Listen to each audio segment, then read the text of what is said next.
Back on HQ post round, where a son's success is a father's pride.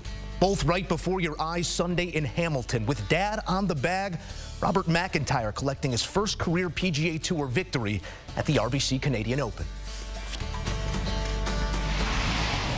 And for more, we head into 18 Tower. We say hello to our friend and yours, the great Jim Nantz, joining us with a final thought here from Hamilton. Jim, it's always great to see you, and it's always great to see what we just beheld on this Sunday. This wasn't the puffed chest, no doubt about it, victory, but time and again, those nerves able to settle and Robert McIntyre able to answer. How was he able to do that?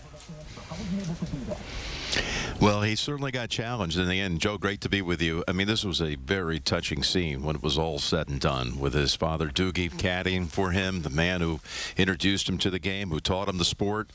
And, yeah, it got pretty tense at the end, and McIntyre had to hole a really key putt from about 4.5 feet for par at the 17th hole. Otherwise, he'd be coming to the 18th tied with Ben Griffin. And then after Griffin hit an approach shot into 18 that looked like it would be good enough for a 4 from just off the green, you know, McIntyre had to answer with an iron shot of his own, and he got in there pretty close and secures that win.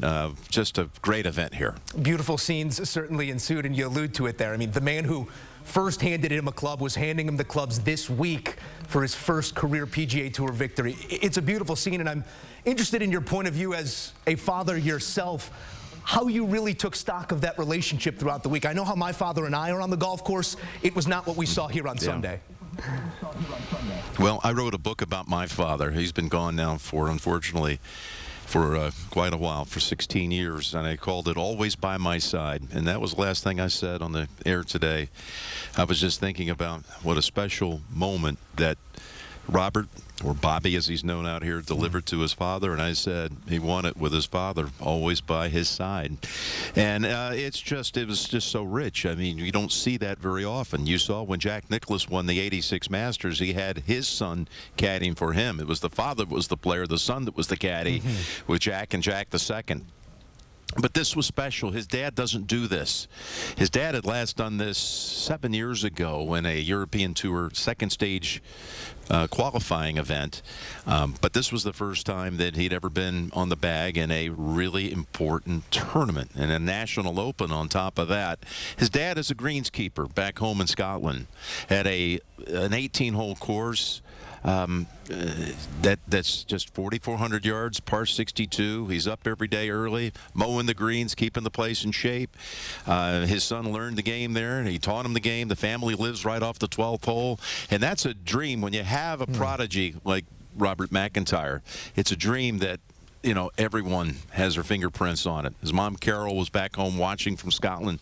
It's just a really super story. That's the thing about the PGA Tour, Joe. It just keeps giving us beautiful scripts, and this is one of the better ones that's been told in a long time. And a beautiful one at that, a beautiful nod to yours, as these moments obviously make us all think of those relationships that we are lucky to have with our fathers. Jim, before I let you go here, this RBC Canadian Open, it has delivered time and again a true identity as an event. What have you come to expect from this event year in and year out? Well, it were just compelling finishes. We had last year the Nick Taylor moment from 72 feet in the playoff to beat Tommy Fleetwood. But more importantly, it just broke it open for the first time in almost 70 years. A Canadian won their National Open. And I think it was the event of the year in golf. And now you have this one. This is going to be one of the best stories in golf. It's going to be right up there again.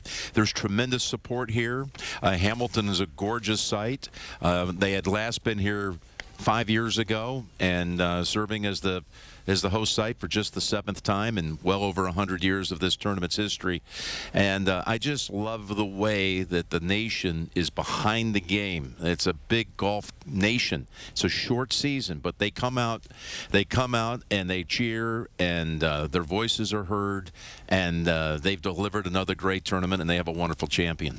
Wonderful words from the great Jim Nantz. We are always appreciative to have here on HQ. Another big one coming next week on CBS. Jim, we look forward to it. Yeah, it's going to be a big one next week, Joe. We've got everybody there, including Scottie Scheffler, coming back after sitting out for a week and staying home with his new baby. And then you got Xander Schauffele with his first appearance since winning the PGA. Rory McIlroy's there. It's a signature event. So more great stories to come, Joe. We'll look forward to talking to you about it next week. Couldn't say it better myself. The great Jim Nantz. Thank you. Obviously our North Star that we all look to in these moments of both celebration and heartache. But as he said, this PGA Tour, time and again, it continues to deliver, as does our Jim Nantz. Taking a look here at Scottish winners on the PGA Tour. This game rooted in what these Scotsmen have come to offer us. And finally, another one here for that flag. Robert McIntyre, the first since 2020 and just the third in the last 24 years. He's the fifth player from Scotland to win on the PGA Tour since 1940. Bobby Mack bringing a trophy back to Scotland. CBS Sports golf analyst Rick Gaiman in with reaction. Rick, you can't help but be emotional about those moments, but emotion underlining everything we saw over the last 5 hours. This was queasy at times for Robert McIntyre. How did he emerge here on Sunday?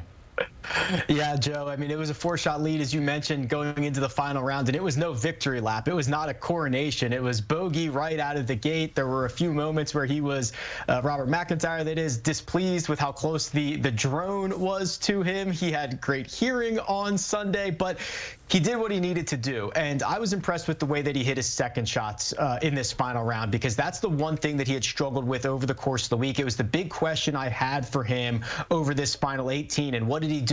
He was top 10 in the field in strokes gained approach, including standing in the 18th fairway and sticking one to 10 or 11 feet to give himself 2 putts to win his first PGA Tour championship. So he answered those questions in a big way. It wasn't the prettiest victory, Joe, but they all count just the same. I heard you guys talking a bit on the podcast about it a night ago. First Cut podcast, obviously download and subscribe today. Rick, when you look at the ascension to this moment, none of it was, I believe Kyle Porter put it yesterday, the wonderkind ascension to this first victory. Robert McIntyre has worked for every single stroke that has led him to this moment. How does he find himself here at this age? Yeah, it's interesting, right? I mean, there's a lot of different ways to get to the PGA Tour and to get to victory on the PGA Tour. And Robert McIntyre is not a guy with just immense talent and was born and bred to play golf. He's had to work through every aspect at every single level, and he's done that on the DP World Tour. He has a couple wins over there. He was a member of the Ryder Cup team, which goes a long way in making you feel like you can play and compete at the highest levels, and now gets that first PGA Tour victory. He is usually very sound with the short game. That's his pathway to the top of the board. So as we continue to track the path and the trajectory of Robert McIntyre moving forward, that's the one thing to keep an eye on. Will he continue to be a short game specialist? Will he improve? Will he improve that long game and kind of take things to a whole different level? You can see the emotion on his face. This could be a jumping off point for him. And it's seen shared here by father and son. Hard to overstate the emotion of what that all entails, but when you got Pops on the bag and now with a microphone under his nose on our CBS broadcast, that certainly adds a layer to it all. How do you think that maybe served him here over these 4 days?